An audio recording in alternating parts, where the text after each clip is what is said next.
Hello, everybody. My name is Dave Zapponi. I'm the CEO of ECHO, otherwise known as the Educational Council of Homeowners.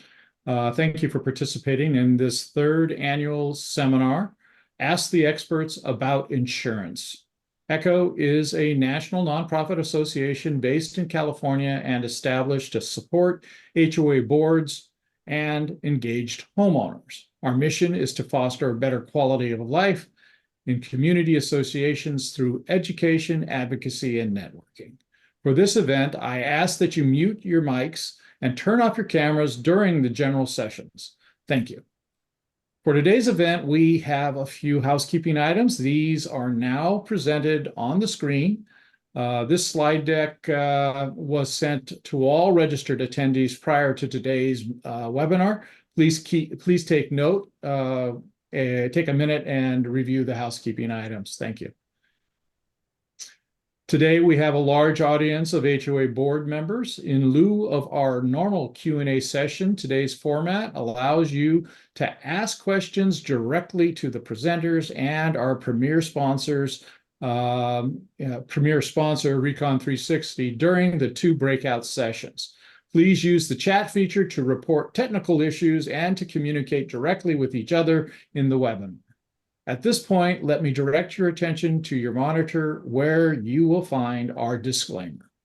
None of what is said during the seminar shall be construed as specific legal advice or expert advice from the speaker, sponsors, or ECHO. If you wish specific advice, we encourage you to contact your attorney or another suitable expert. The information we provide during this webinar is educational in nature and should not be relied upon for specific decision-making purposes. Thank you. The webinar and all of our events, this webinar and all of our events are made possible by the generous support of ECHO HOA professional service providers. Join me in thanking today's sponsors. Our premier sponsors are CM Squared and Recon 360. Our registration sponsors are CalPro Construction and Painting and Collins Management. Our breakout session sponsors today, we have four session sponsors. Each represent an HOA insurance agency or broker, and all will present educational information during our two general sessions today. The breakout session sponsors include Kevin Boland Insurance Agency, Socher Insurance Agency, Spina Insurance Agency, and LeBaire Oxney Insurance. Our premier sponsor is Recon 360. They will join the insurance companies with a breakout room. Recon 360 has also provided a gift card for today's event. Stay until the end of the program for a chance to win. Now we will hear a few words from our premier sponsors. Recon 360. We are Recon 360. We are a general contractor specializing in reconstruction, roofing, painting, and maintenance services. Recon 360 gets projects built to code, built on time, and built to budget.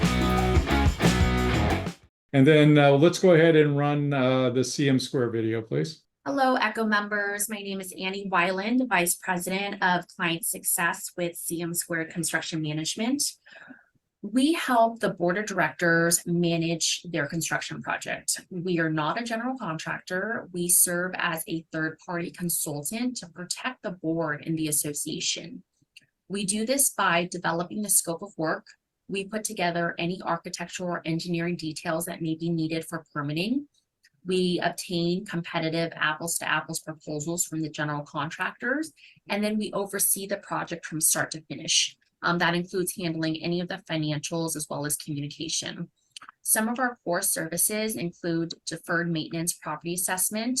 If you have an older association with limited funding and you're doing Band-Aid repairs, we can come in and do a full property assessment and help you prioritize what repairs to do based on your reserve study. We also have an in-house reserve analyst, therefore we're able to provide these reserve studies. We have an in-house roofing expert who does a lot of roofing consultations for associations. We focus mainly on exterior envelope repairs, so that's decks, paint, dry rot, stucco. We perform construction defect repairs, as well as having in-house architectural engineering. Therefore, we can provide the SB 326 deck inspections, as well as assist with the repairs. If you need any of these services, my email address is annie@gocm2.com. That's ANNIE@GOCM2.com. Fantastic. Thank you so much for that message, Annie. And I think it will relate well with Kevin and Charlotte's presentation. So thank you to them. And I want to say, please to support, if you Why could can't I hear support. it? Oh. Oops, sorry. Yeah, it would be nice if you could support all Echo Professional members and especially our sponsors who make our educational programming possible for little or no cost to you.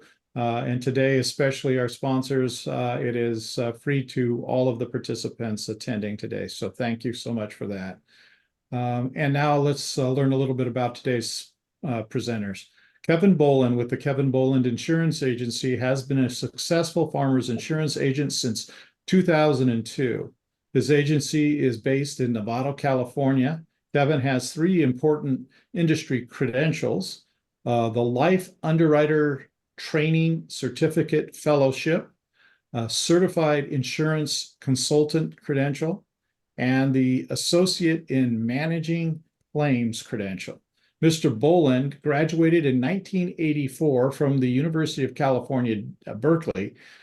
Kevin regularly writes articles for the Echo Journal and gives HOA insurance talks. He manages the insurance needs of more than 45 homeowner associations, from 4 homes to 400 homes. Kevin also serves on his board of directors of 214 homes. He understands the rewards and the challenges of serving a large homeowner association.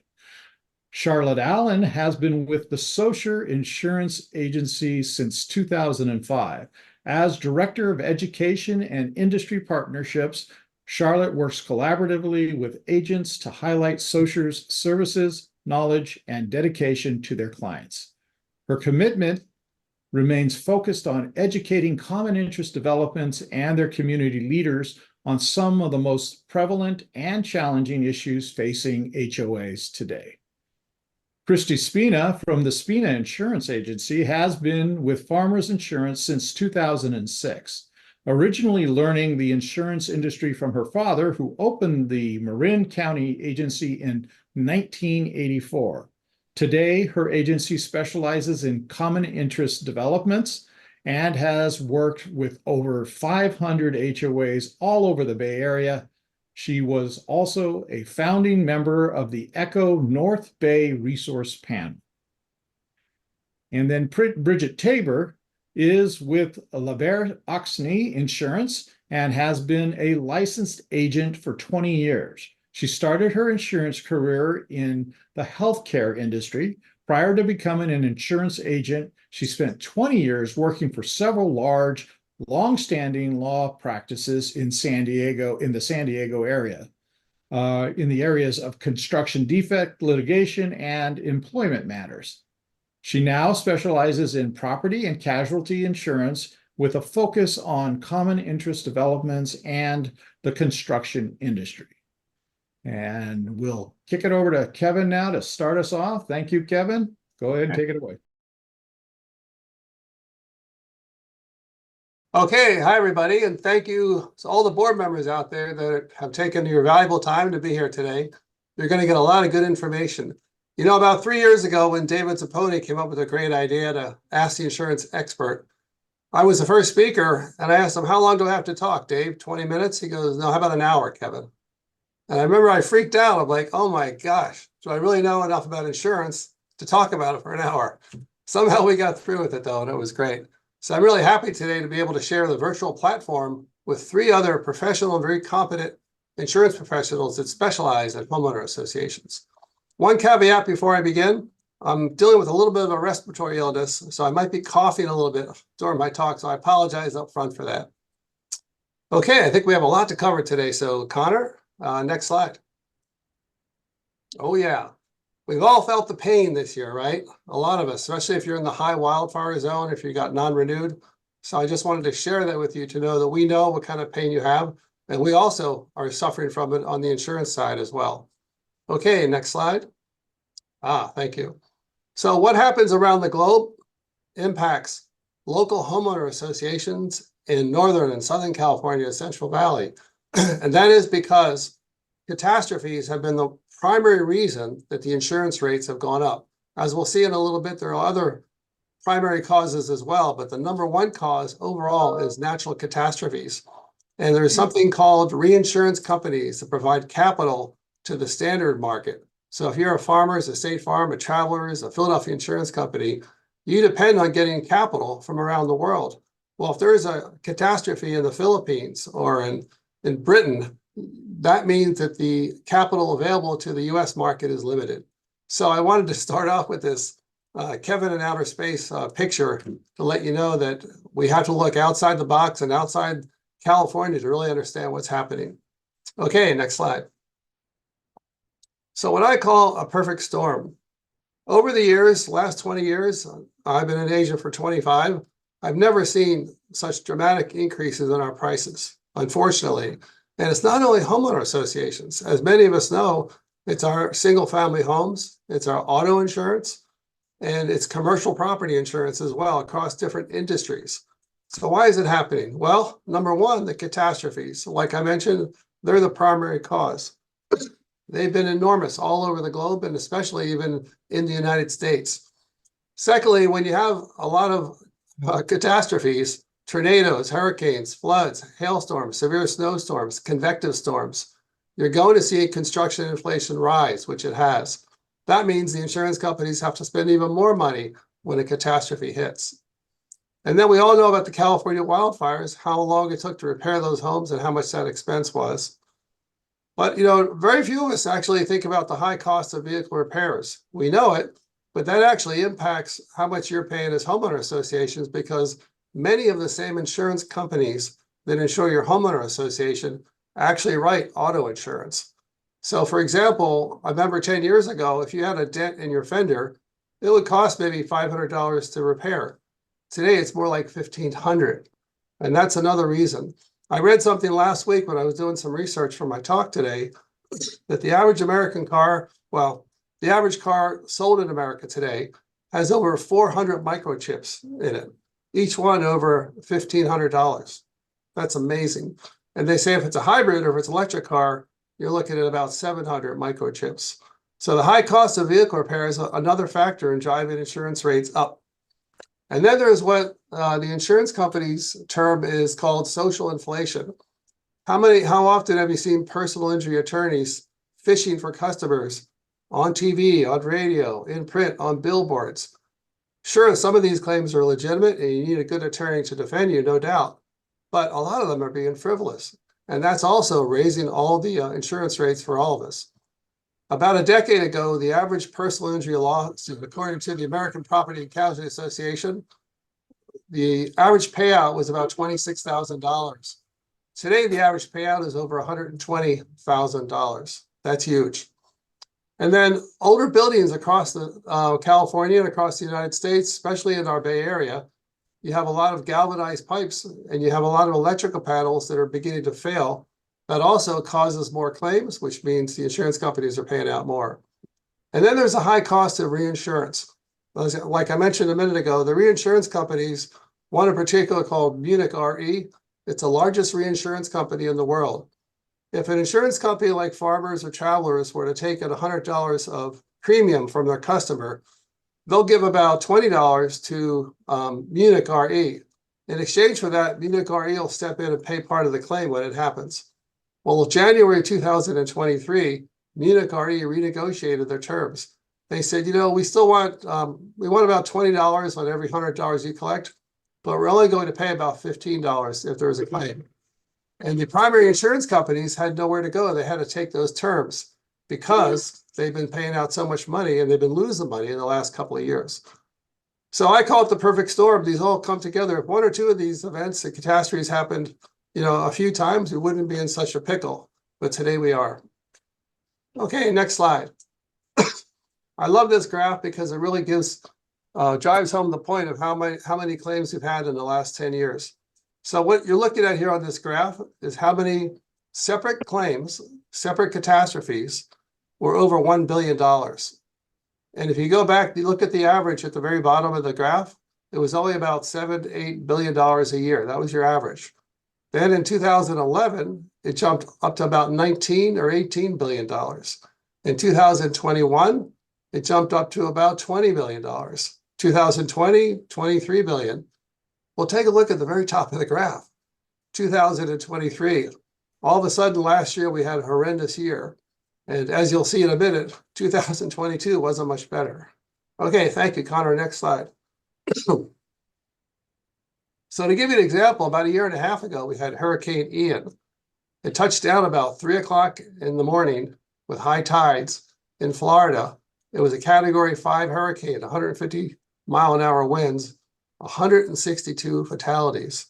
This particular hurricane was the third largest in U.S. history, behind only Hurricane Sandy and Hurricane Katrina. And it happened at the end of 2022. And guess who has to write the check to repair all this damage for $74 billion? Well, the insurance companies do. So thank you, Connor. Next slide. So if Hurricane Ian wasn't too bad, 2 months later, a smaller hurricane, only $1.6 billion, happened 2 months later. It also happened to touch down about 3 o'clock in the morning and caused a tremendous amount of devastation for which the insurance companies had to write the check. Okay, next slide. So obviously construction inflation has gone up. We talked about that already. Next slide, Connor. I have to keep it moving for speed here, everybody. It's a great time to be a carpenter or a plumber or heating and air conditioning installer because these guys are making good money, and women too in the industry today. Okay, next slide, Connor. So the insurance companies have been behaving badly. They're non-renewing a lot of associations if you're in a high wildfire zone, or if you have multiple claims. They want more money today. A hard market means that their appetite has shrunk. They're not willing to go after as many businesses as they used to, many associations. And today they want to see an increase in the price. Next slide. So what a lot of companies are doing today is they're taking some very painful actions. They're laying off their workforce. They're cutting their agents' commissions. I can tell you, I've been eating a lot more peanut butter sandwiches than I like to these days. And the insurance companies are actually going to Jamaica and the Philippines. Why? Because it's a lot less expensive for them to set up a call center there. And some of them are competent and some of them are not. But these are some of the painful steps that the insurance companies have to take to be profitable. And in the long term, it's going to benefit all of us. As soon as rates one day, we hope, will stabilize. Okay, next slide. So I want to share a couple of real stories with you that happened just to me and my associations in the last, one in the last week and another one in the last year. I had a large association that I managed the insurance for in the East Bay. They were so large that it was $260 million in estimated replacement cost. Farmers decided they couldn't afford this type of risk, $250 million. I don't blame them from one hand. But what happened was this association, who was relatively claim-free, had to go to the E&S, or the excess and surplus lines market. And guess what? The prices that you'll see out there are mercenary. Their premium with farmers went from about $129,000 a year to about $451,000 a year. And that did not include the D&O or the fidelity of the workers' comp or the umbrella. Overall, I found out later, the total cost was about $520,000 a year for their insurance, when previously it was only $129,000. So this is what's happening to a lot of big associations. The insurance companies have no appetite for that. In fact, this might be a good time for me to share. I have a good friend of mine who shared some information with me. And if I have it here in front of me. Yeah, it looks like Farmers Insurance, which had a suspension on writing associations, will be writing them again August the 1st. And what we're going to have some restrictions. They're only going to insure your association if it's less than 30 years of age or $25 million or less. Luckily, I represent a lot of different companies today, so we can go outside But I think this is, well, I think it's just, I don't like it. Let me just put it bluntly like that. But that's what's happening. Travelers insurance, the same thing, no more than 25 million in replacement costs or no more than 30 years of age. Mercury Insurance, the Philadelphia Insurance Company, also have some hard rules in their underwriting. Oregon Mutual is another company. And Nationwide, they seem to jump in and jump out of the California market. I'm not sure what they're up to today. But that was one real story I wanted to share with you. Another one that just happened recently is Farmers had one of my associations here in the North Bay up for renewal. And the underwriters, they looked at the website of the management firm and saw that one of the board of directors, who was being smart and prudent and diligent, recommended that anybody who has a Zinsco panel to replace it. Well, that was enough for Farmers to issue a non-renewal to that association because they had Zinsco panels out there, obviously. Well, remarkably, and when I say remarkably, I really mean it. This board was smart and proactive.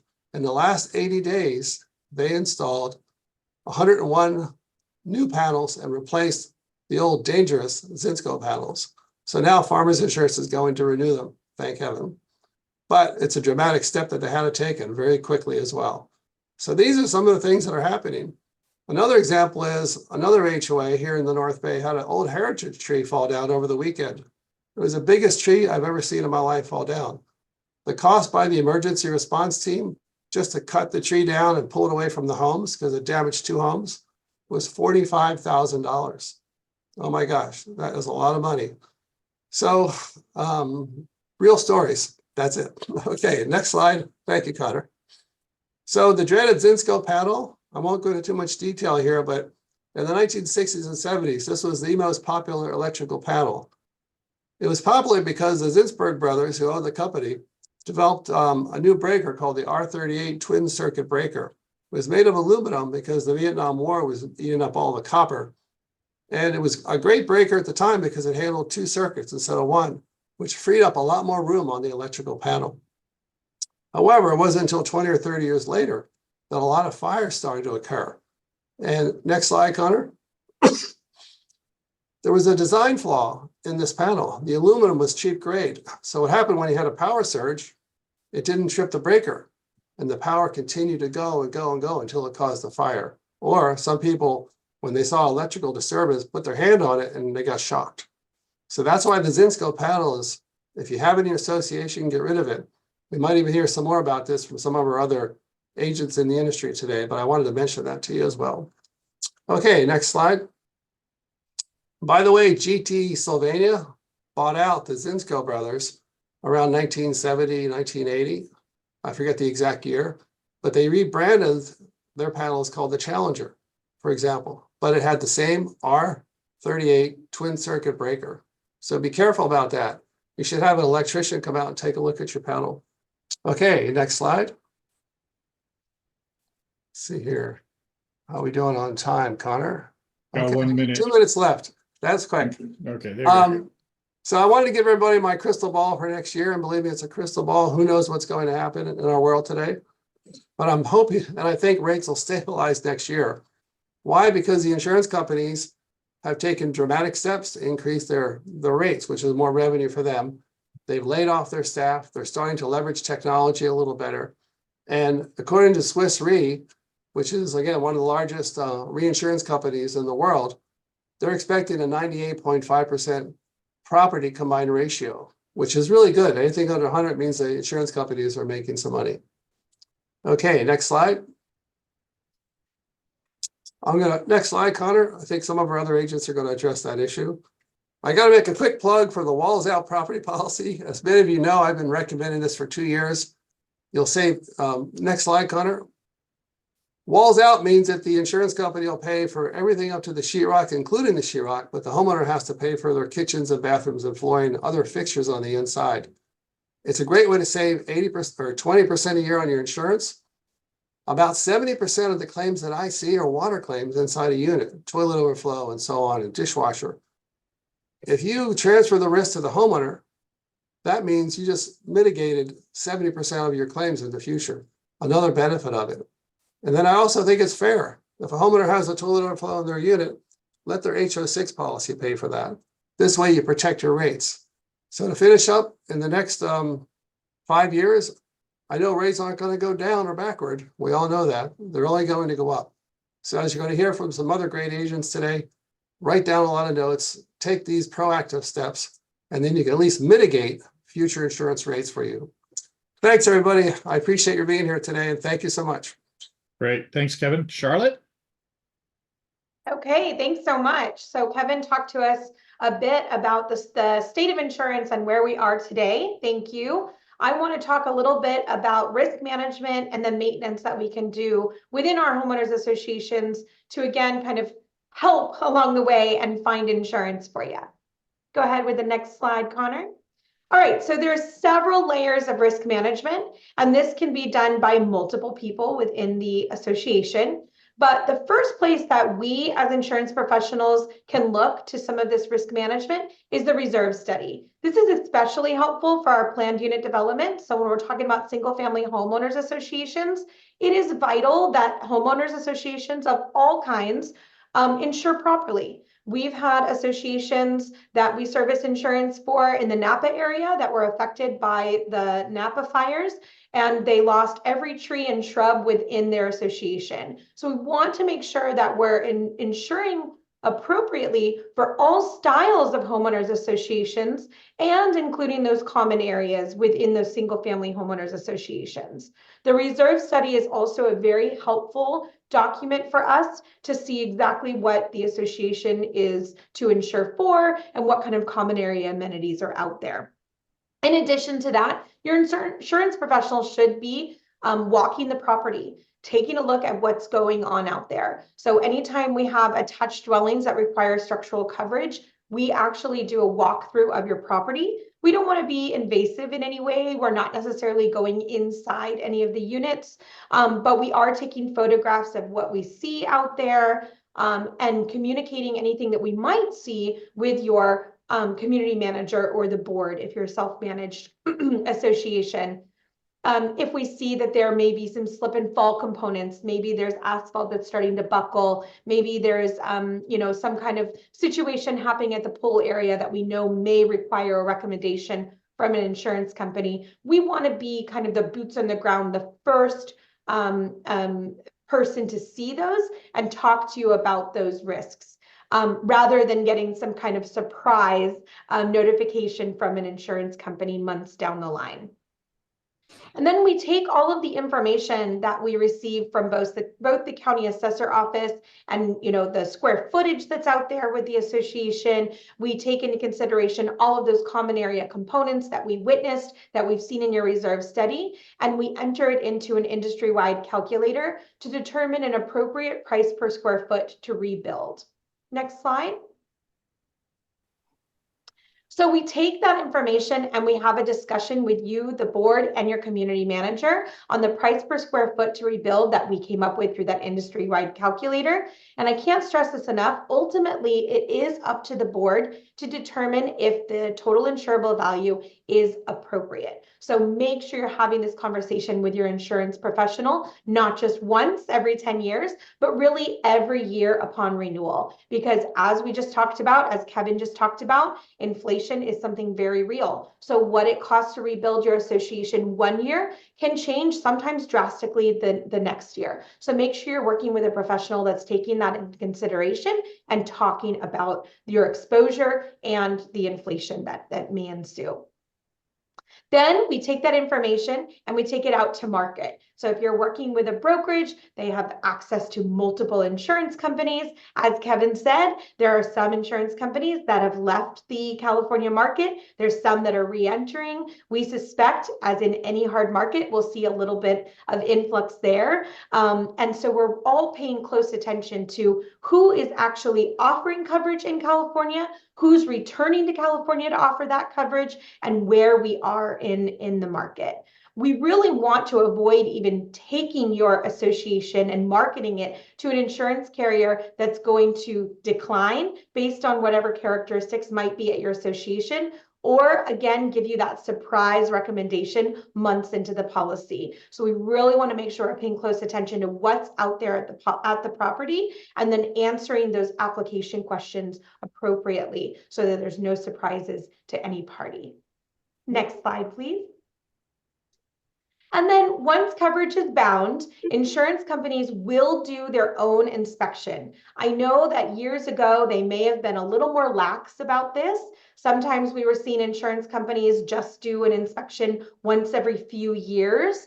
But typically, we're going to see an insurance company do an inspection within 30 to 90 days of writing that new policy. And really what they're looking at is, are we matching the risk and that was given to us through applications and photos to the policy? Is everything that was told was out there? Is that really true to the policy itself? So things like unit count, common area amenities, the square footage, does that seem accurate? And then again, those risk exposures. They may be walking the pool area and looking for a slip and fall hazard that they can share with you and make a recommendation on whether or not that can be salvaged.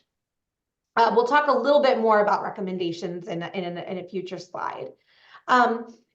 I will say that I have had recommendations come through us once we've written on a policy that seem absolutely silly and not at all true. So if you see a recommendation and it just doesn't make sense to your association, make sure you're working with your insurance professional to figure out what's really out there. So I just put this bullet point here. It was once a unit discrepancy. I had, an inspection done, and the insurance company came back and said, you said there were 60 units out there. We count 120. We're not insuring them properly. What's going on? Well, it was plain and simple. They were looking at a neighboring association. It was similar looking, maybe the same developer, but certainly not part of that association. And so they doubled the number of units, and it was incorrect. So make sure that you're working with an insurance professional that's looking out for you in that regard. We were able to easily have the insurance company dismiss that when we showed them the CC&Rs, we showed them those governing documents. This is only 60 units. What you're seeing is a neighboring community. Next slide, please. All right, so recommendations, and I just always think this is a cute one. Of course, gingerbread man, you have ants. Look, you live in a giant cookie. Kind of along the lines of, yes, of course, you had a slip and fall claim because we told you that you had this asphalt that was lifting and you just didn't do anything about it. So keep in mind that recommendations are not all mandatory. We can talk through them and figure out what's really going on there. Also, it's important that we determine a timeline. So is there a reasonable timeline that was given by the insurance company? And sometimes this can be negotiated. So if there is, let's say, some concrete work that needs to be done based on a recommendation, of course, the association wants to do that as well. We want to avoid the loss, but it may take some time to get bids from your contractors, and then really get the work underway. Maybe you have to wait for better weather. If the recommendation came during rainy season, it may not be the most conducive time to do a major project like that. So we can negotiate the timeline in some cases. We want to take notice of that. Keep in mind that every carrier has different underwriting guidelines. And frankly, those underwriting guidelines can change. So, there may be a component that an insurance company didn't want to write last year, but they can write it this year, and vice versa. So just something to keep in the back of your head.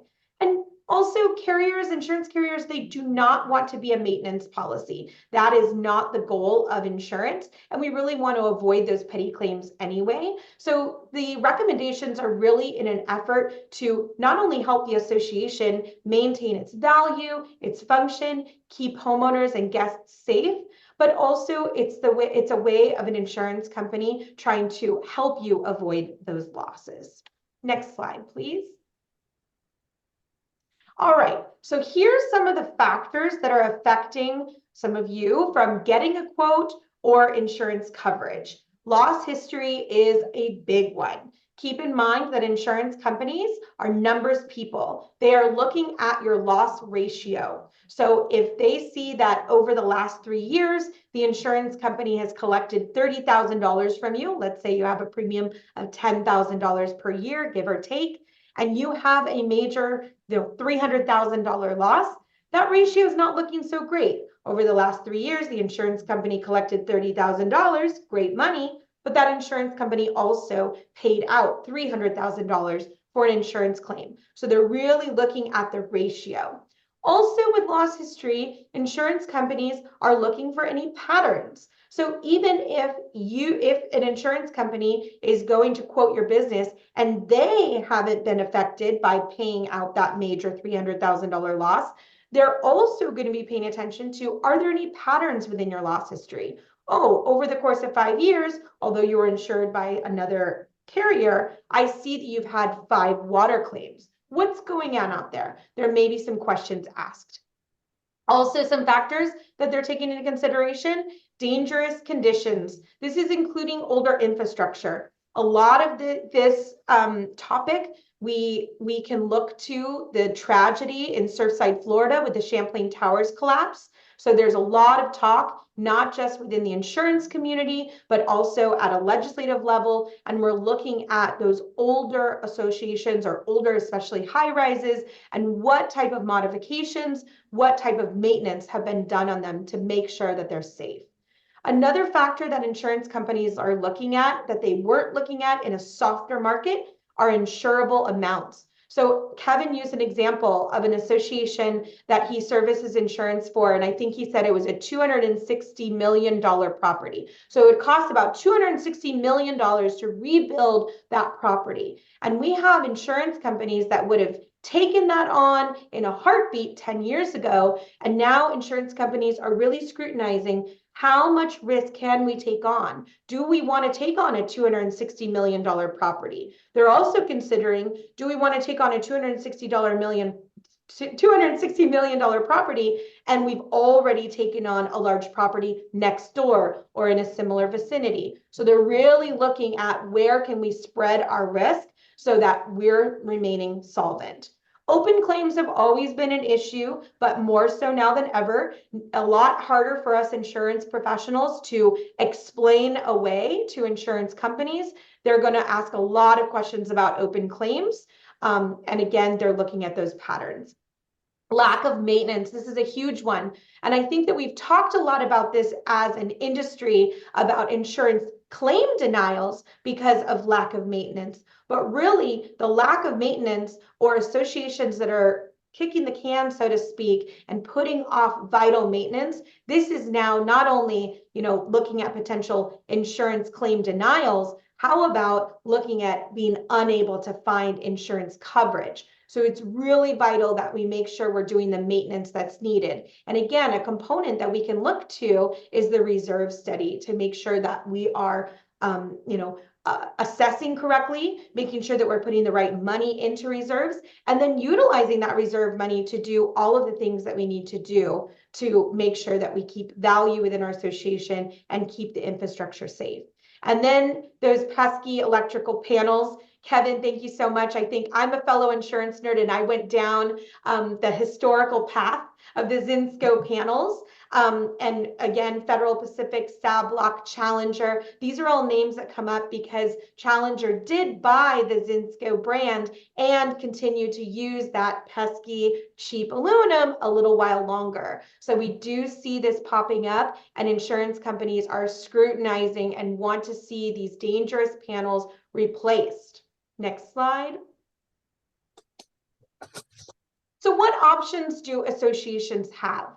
I want associations to proactively resolve infrastructure issues.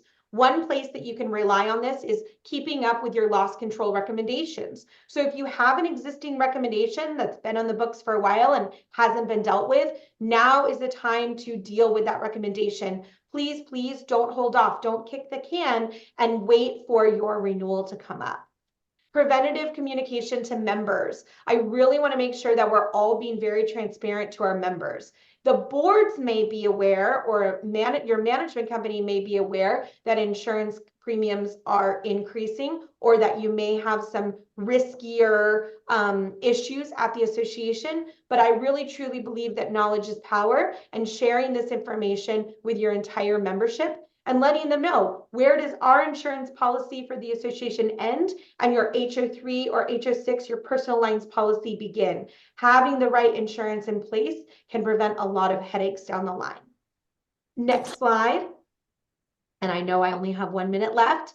So I want us to all be proactive as possible and address our infrastructure issues, but also we do need some help at the legislative levels. So I want to encourage you and your boards to contact your local legislatures and let them know that something has to give. There is some help that we can benefit from at the government level, but they need to know that our homeowners associations are hurting. This is really becoming an affordable housing crisis, because if you cannot afford to live in your home due to special assessments to pay for the infrastructure maintenance and or the increased insurance premiums, your home is no longer affordable. Make sure that your voice is heard.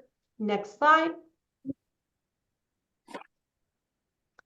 And just know that your insurance providers, those on the call today, and many of us within the industry are working harder than ever. I know Kevin mentioned that insurance companies are doing major layoffs. Well, let me tell you, the insurance brokerages, we are all staffing more than ever because we're working so hard. Long gone are the days of working a 9 to 5. Most of us are putting in a lot of hours to try to find coverage in places that you as a consumer haven't had to find insurance coverage before. Can't stress this enough. Working with a specialist, someone who truly does specialize in HOA insurance, because they are collaborating with fellow insurance providers. We're also following state guidelines, watching fire maps, and again, paying close attention to the insurance companies that are leaving and entering the market. So we're going to go ahead and launch the next presentation by Christy Spina. She's going to talk about risks and related to insurance. Earthquakes, and how to protect yourself with insurance. So Christy. Hi, everyone. Thanks, Dave. So I'm going to discuss the topic of earthquake insurance, which maybe isn't at the top of every board's agenda right now, given all of the other things that are going on. All the information that we got from Kevin and Charlotte. I know that a lot of associations are just really concerned about getting their primary fire coverage in place, but I do think that the topic of earthquake insurance deserves a seat at the table and to have some conversations around it from time to time. So with that, we're just going to jump right into some statistics. I think that it's a given, if you've lived in California for any period of time, you understand that earthquakes are an issue here. It's something that we deal with, and it's an event that happens. So I think that goes without saying, but I did find some pretty interesting statistics that I think really still drive home the idea of why boards need to talk about earthquake insurance and how that fits into their overall insurance program. So we'll just kind of go down the list here. In California, on average, the state experiences 10,000 earthquakes a year, which most of the time we don't feel. There's earthquakes happening all day today, and none of us were aware of it because they were too small in magnitude. But out of those 10,000 earthquakes, 2 to 3 are strong enough to cause some major damage and moderate damage. And that really starts around a 5.5 event or greater. And then the state has over 15,700 known faults, of which over 500 are active. But I think it's good to note that earthquake science is relatively young, and the record in California is also very young. So the scientific community believes that a lot of these dormant faults are potentially just faults that are active that haven't had any energy give off in our time where we know. So the number 500 active, that's potentially a higher number. So it's possible that an event can happen on one of these very old, very dormant faults. and we all heard this statistic, there's a greater than 99% chance of a magnitude 6.7 or greater earthquake happening. We just don't know when. That's the great mystery of earthquakes. We have no idea when this is going to happen. We just know that it will happen because we do have evidence that it's happened. And then most Californians, including probably all of us, live within 30 miles of an active fault. Next slide. So this next slide has this beautiful picture of the state of California, and you're going to see some red and some purple going down the state, and it looks very, beautiful. But really what this is a map that shows you what the shaking potential is for certain areas in the state. Many of us are probably very aware that this shaking potential line is major faults, the San Andreas Fault being one of the largest, running all across the length of the state of California. Now, there's a lot of small writing, which I know that you can't read, but there were a few pieces of information on here that I wanted to pull off that I felt were good food for thought. So since 1971, there have been over $555 billion paid out in damage from earthquakes. We've had two major earthquakes in the state. The first was 1989, the Loma Prieta earthquake in our area. A lot of you have probably experienced that. I know I remember it. And then just a few short years later, in 1994, down in the LA Basin, we had the Northridge earthquake. These are two of the most highly populated areas in the state, densely populated with lots of structures that can sustain damage in a large-scale earthquake event. I think it's also worth noting that the current building codes are really intended to reduce the amount of time that it takes for a structure to fully collapse or to not collapse at all. So the current building standards are intended to save lives and not prevent damage. So the longer a building can stay upright, even while it's shaking, the longer ability it has for the people inside of that building to get out. But we're still seeing damage happening, even though we have these erect, upright buildings after an earthquake event. Next slide. So what you're going to see here is a picture of an association from the Northridge earthquake. You can see that they've sustained some damage. It's a stucco facade, and we've got some cracking in this picture. We've got some stairwells from the ground floor to second story that have come off the building. We've got some buildings that are leaning just a little. We've got some balconies that have a little bit of damage, but the buildings are upright, but they have sustained a lot of damage. Next slide. This is another picture from the Northridge earthquake. This was, as a reminder, 30 years ago. It's already been 30 years since this earthquake happened. And that's a long time, I think, for people to forget. So this is another photo of an association where we see major damage. The building didn't fully collapse. People were able to get out, but it was a 6.7 magnitude. It killed 57 people, and it caused $44 billion of damage. So part of what Kevin touched on earlier, these catastrophes that happen, including earthquake, these are the types of things that reinsurance carriers overall, this kind of thing impacts. So 44 billion is a lot of damage. Okay, next slide. So what are some pros and cons regarding HOA earthquake insurance? I think any insurance professional will tell you the very first con or argument against having earthquake insurance is the cost. They are not cheap policies to buy. They have a price tag attached to them. And then a close second runner-up is the size of the deductibles.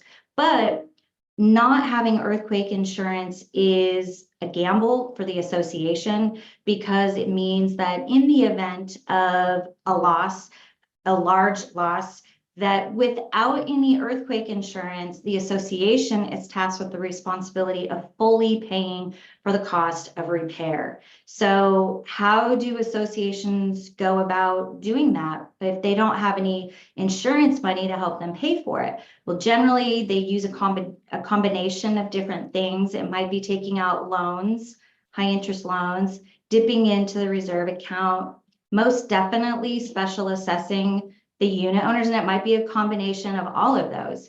I hear a lot of people bring up FEMA, and that's not necessarily a really great argument to use for not having insurance. FEMA is a first come, first serve sort of situation. You have to apply for it. There's only so much you can get. Once the money runs out, that's it. There's no more available. So that's not a really good alternative.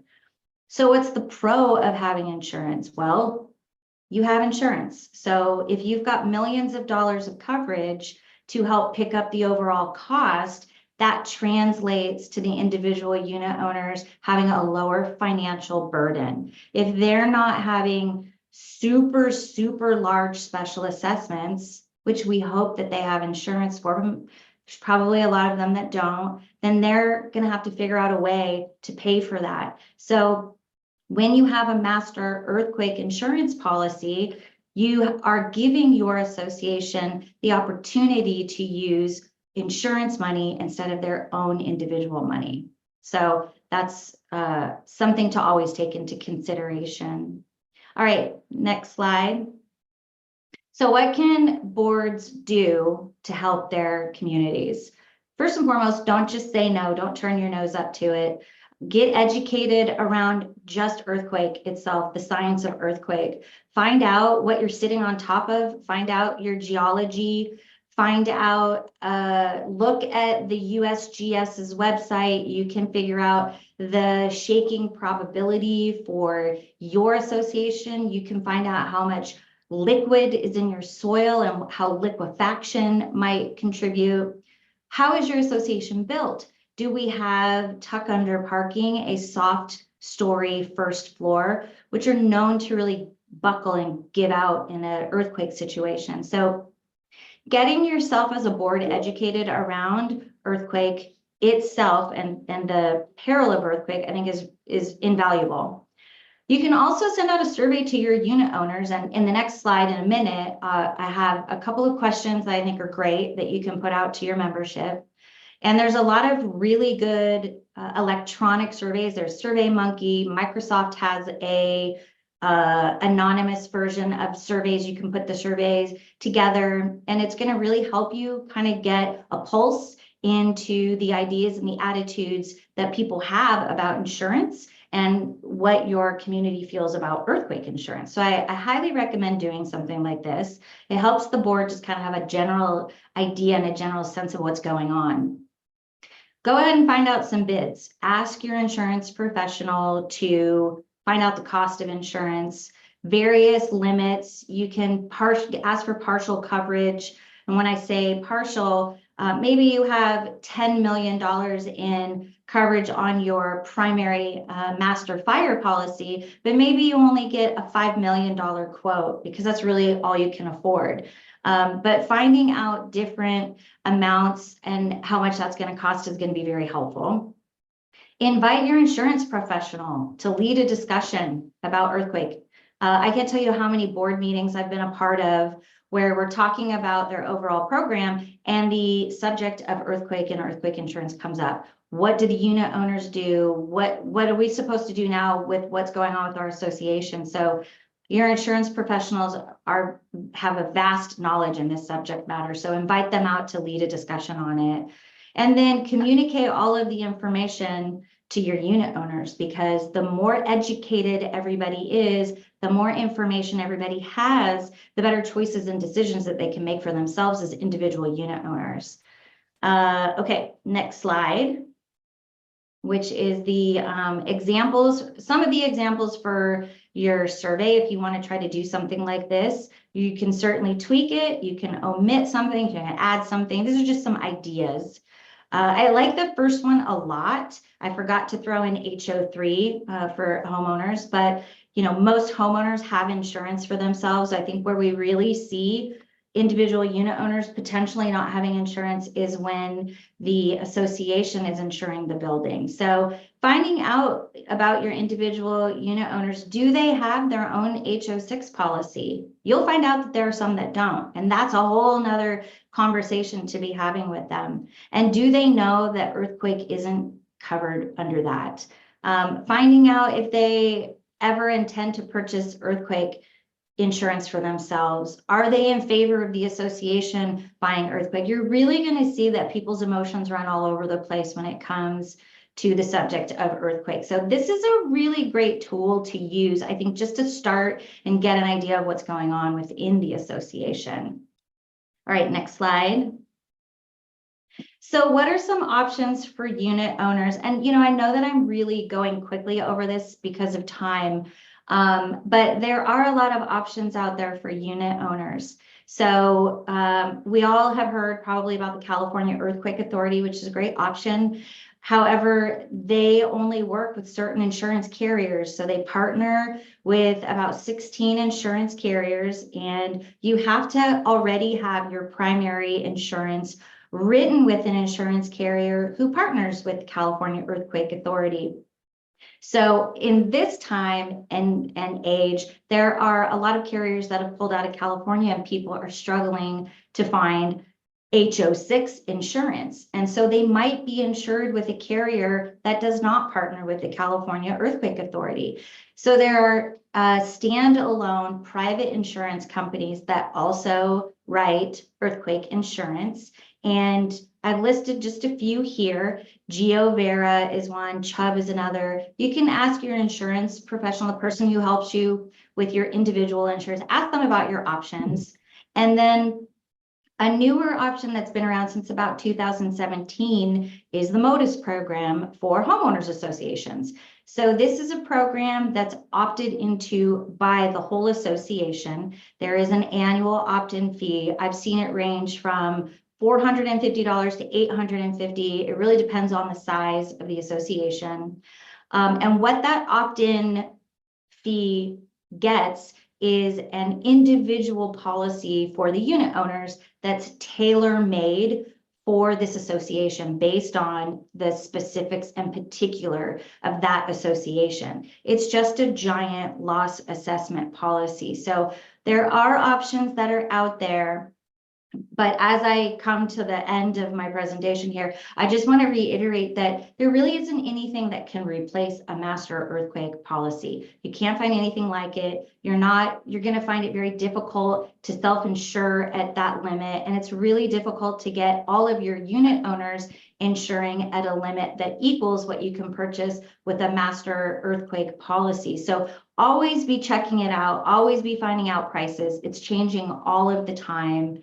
And with that, that's it. Hey, thank you so much, Christy. Wonderful job. We're gonna kick over to Bridget Tabor now with Labar Oxney and cyber risk management. I will say that this is a big issue now. I know that Echo had its card electronic issues with this, and we ended up getting our money back, but people are stealing cards, and there's lots of problems with this. So I'll let Bridget talk about all the issues you have, really a current issue. So Bridget, why don't you go ahead and start your program? We'll adjust your time too. Okay, thanks, Dave. Next slide, please, Connor. So I know you guys have property problems, you got SB 326, but believe it or not, kind of feel like Christy, it's important, but cyber's coming to the top. The underground black market on private data on individuals, it's growing. I mean, credit cards are selling for $190 on the black market, just information about your card. They don't even need your card. They can sell that information. There's machines, I've seen machines that you can actually buy, actually went online and bought a machine and they teach you how to clone credit cards. Fake ATMs, there's one in our neighborhood. They put them outside of stores, especially nail shops, that they only take cash And people have gone to those ATMs and they've had hundreds of dollars stolen. So this is big business. Next slide, please. Now, I know for most of us, we hear about it, but we really don't think about the cost. But as an HOA, you are a corporation. You are, I consider most of you a real estate corporation, and you have records. And there are damages and costs that companies have to pay. And on average, that's $200 per data record per individual. So it's not just one person got some data stolen, it's each data record that's stolen. And it can affect your board reputation. There was an association in Los Angeles 2 years ago. The management company maintained the HOA's website. It was hacked, confidential and very embarrassing information about that HOA was made public. So you think that just because you're not maintaining this, you're off the hook. The board also had to pay into this lawsuit, as well as the management company, for not doing what they need to do. There's a cost of data replacement. There's non-compliance issues. There's a lot of things. So I can't talk about everything, but I'm just going to hit on the big things. Next slide, Connor. Now, I work in a company, and most of us work for businesses, and we don't think about data, and we're not really worried about information being stolen. I have a personal guy, even though I work out of my house, I have somebody who handles my information. But we have to remember there's owners out there who are also worried about their private information. And as board members, it's our fiduciary duty, and I also serve on a board, to protect their information. Next slide, please. So now I'm just going to go over the 7 biggest cyber threats that all HOAs face. I've had examples on every last one of these. Take it from me, folks. This is really serious information. Like Dave told me, I was shocked to hear that even Echo had a data breach. Next slide, please. So the first one is your management company's employees. Now, good people make mistakes, and they accidentally delete files, they click on phishing emails, they log into fake Facebooks, and a lot of even boards and HOAs and management companies still use Dropbox to share data. That is a very bad idea. I've had 3 losses personally with my own clients about doing file sharing through Dropbox. Not so much Google file sharing, but Dropbox. Next, please. Ransomware. So ransomware is a software that it gets into your computer and it encrypts your data and you can't access it. And then they'll ask you for a certain amount of money. I don't know if Charlotte was around, but 2 years ago, there was a carrier I was working with, and they got ransomware on their server, and the hackers asked for $50 million. The carrier ponied up $25 million, and the carrier had to pay the other $25 million. This is sensitive data, and I know you're thinking it happens to just big companies, but it also happens to small companies, because you guys, we're low-hanging fruit. They understand if there's a 200, 300, 400 unit complex and people are paying $200 to $500 to $600 a month assessments, they realize that can be a great payday for them. Next slide, please. The third threat is malware. Now, that's also software that gets onto your computer, but this is the software that can capture passwords. It can cause disruption on the computers. And this one is also leaks confidential information. And board members and management companies email board packets back and forth. I don't know how, the financial side of things are being handled, but back in the day, the management company had these huge batch files that goes to the banks. Those files in the past have been compromised. This 82,000 malware threats being released today, that's 2-year-old data. Today's, it's about 103,000 malware threats a day are being released. Next slide, please. Now, banks, they have a lot of software, but they don't protect you from bank frauds. And the FDIC does not cover HOAs because it's considered commercial. Some banks will protect you if you're an individual, but companies and corporations, which we are considered, are not protected. So don't think that if you have some kind of bank fraud, and the biggest one is wire fraud transfer. I had a client that got an email, a contractor, his email was hacked. He did notify his client. Several associations got an email saying, we are now doing wire transfer. I talked to the manager. I said, pick up the phone and call the contractor to make sure it is the contractor, because we don't do wire fraud. We don't do wire transfer. She emailed the same people that sent her the email, and they said, yes, basically, yes, it's us. Go ahead and transfer the money. They transferred $250,000. The bank said, there's nothing we can do. The money is gone. You told us that this was a legal transfer. That association was out of $250,000. Now, luckily, this HOA was also getting work done. The contractor should have notified all their clients that they had been hacked. And I looked it up. Civil Code Section 1798.82 makes it their responsibility to notify any customers when they have been, there's been any kind of data breach or any hack.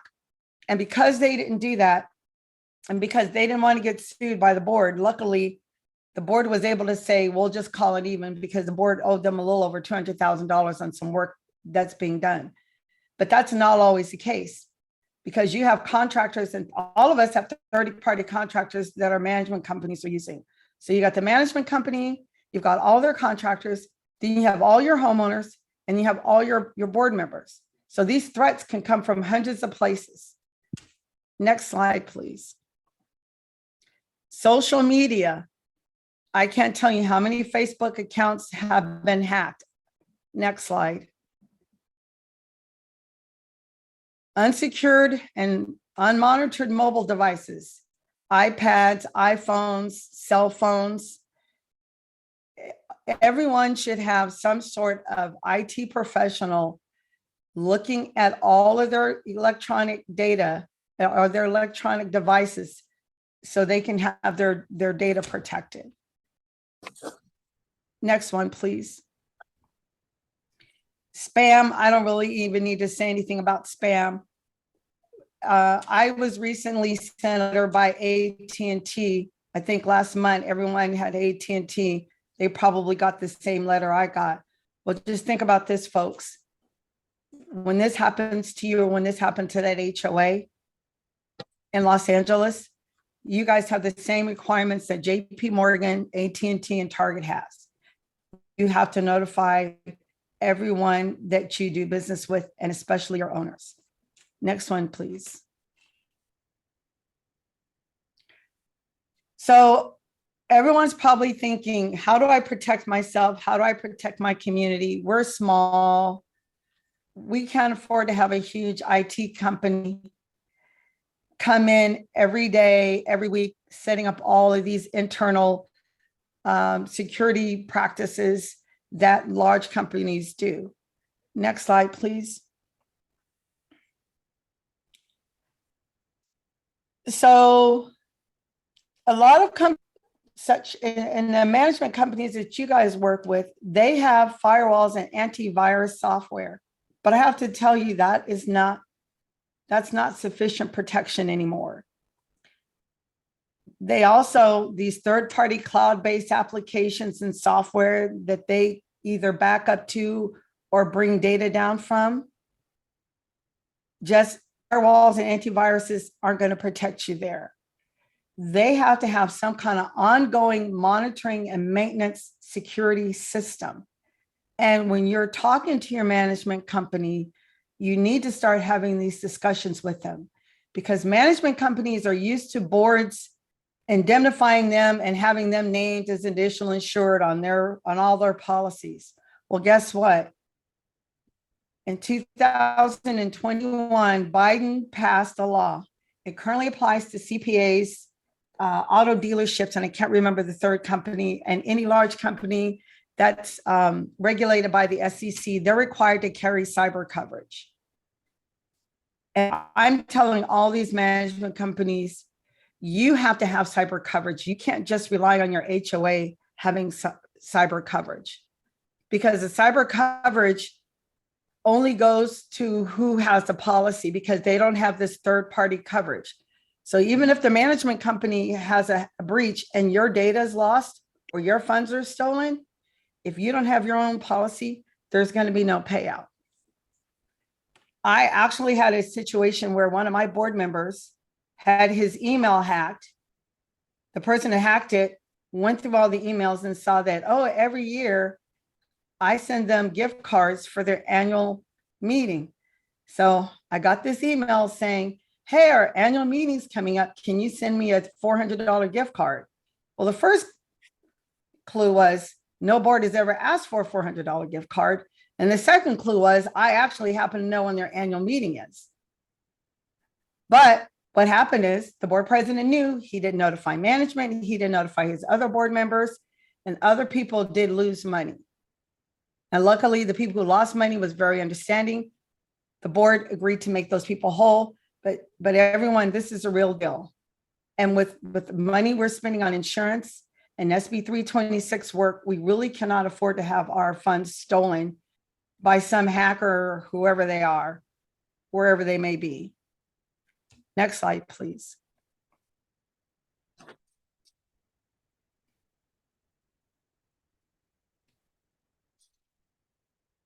So cyber insurance covers network security, which in basic, and that protects you from the malware and the ransomware and the stuff we were already talking about.